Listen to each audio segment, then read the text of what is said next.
আসসালামু আলাইকুম এভরিওয়ান, কেমন আছেন সবাই? আশা করছি সবাই ভালো আছেন। তো আজকে ব্লগটি করা হয়েছে, আমরা নোয়াখালীরা বলি জোলাপাতি। এটাকে আপনারা কোন জেলার মানুষ কি বলেন জানাবেন অবশ্যই কমেন্ট করে। তো এই জোলাপাতি রান্নাটা কিন্তু আমরা ছোটবেলায় অনেক যখন ডিসেম্বর মাসে সবার স্কুল বন্ধ হলে তারপরে সবাই একসাথে হলে সাধারণত এটা করা হয়। তো জোলাপাতি রান্না করার জন্য এখানে সবকিছু কাটাকুটা করা হচ্ছে। তো আমার ছোট বোন এখানে পেঁয়াজ কুচি করে নিচ্ছে, তারপরে গাজর, তারপরে এটা হচ্ছে আমরা করেছিলাম ফ্রাইড রাইসের জন্য এখানে সবজিগুলোকে কুচি করে নিচ্ছে। বাচ্চা কাচ্চারাও কিন্তু অনেক মজা পায়। দেখা গেছে যে ওরা তো একটু ছোট, তো ওরা আসলে এগুলো অ্যারেঞ্জ করতে পারবে না। তো তো বাচ্চারা মিলে আমরা সহ সবাই একসাথে একটু মজা টজা করছিলাম আর কি। তো এখানে আমার দুই ছোট বোন ওরা তো এগুলো কাটাকুটা করছিল। তো আমি চিন্তা করলাম যে আমি আগুনটা জ্বালিয়ে দিই, যেহেতু আগুনটা জ্বলতে একটু টাইম লাগতে পারে। প্রথম দিকে আবার আগুনটা কিন্তু জ্বলতেই যাচ্ছিল না, অনেক সময় লেগেছে। চাইনিজ সবজিতে এখানে আমরা গাজর দিয়েছিলাম, পেঁপে দিয়েছিলাম, আর ছিল হচ্ছে যে ফুলকপি। যাই হোক, আমাদের এখানে ক্যাপসিকামটা পাওয়া যায়নি, তো ক্যাপসিকামটা আমরা দিতে পারিনি। এর জন্য ক্যাপসিকামটা কিন্তু না দিলে একটু অপূর্ণ থেকে যায়।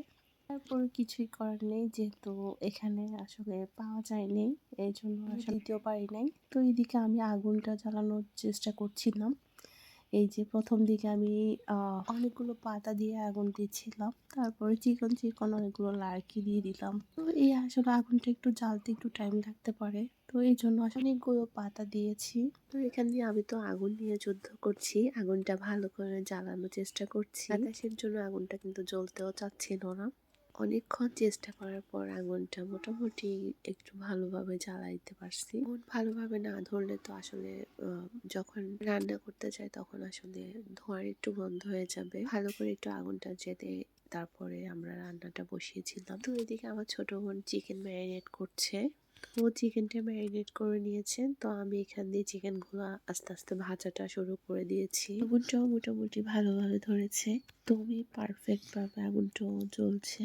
তো প্রথম দিকে আমরা চিলি চিকেনটা করে ফেলি। তো চিলি চিকেনের জন্য এখানে আমরা মাংসগুলোকে একদম বড় করে আম্মু কেটে দিয়েছে। তো আসলে আম্মু আমাদেরকে জিজ্ঞেস করেছিল চিলি চিকেনের জন্য কেমন পিস গুলো কেমন করবে। তো আমরা বললাম যে বড় করেও করতে পারেন, তো ওই হিসাবে পিসটা করে দিয়েছিল। তো এদিকে চিলি চিকেনটা কিন্তু কমপ্লিট হয়ে গেছে। তো এদিকে এবার আমরা চাইনিজ সবজিটা করে নিচ্ছিলাম।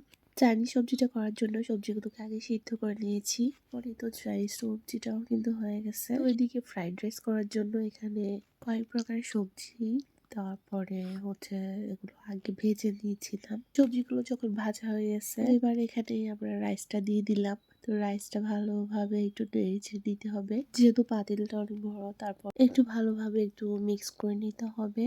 তো যাই হোক, এভাবে করে সবগুলো একসাথে মিক্স করে তারপরে তো কমপ্লিট রান্নাটা শেষ হয়ে গেছে। খাবার আমরা কোথায় খাবো, তো চিন্তা করলাম যে ছাদে সবাই একসাথে খাবো। ও সবাইকে সার্ভ করে দিয়েছে, হচ্ছে সবাইকে বেড়ে দিচ্ছিল আম্মু। তো আজকে ব্লগটি এ পর্যন্তই, সবাই ভালো থাকবেন, আল্লাহ হাফেজ।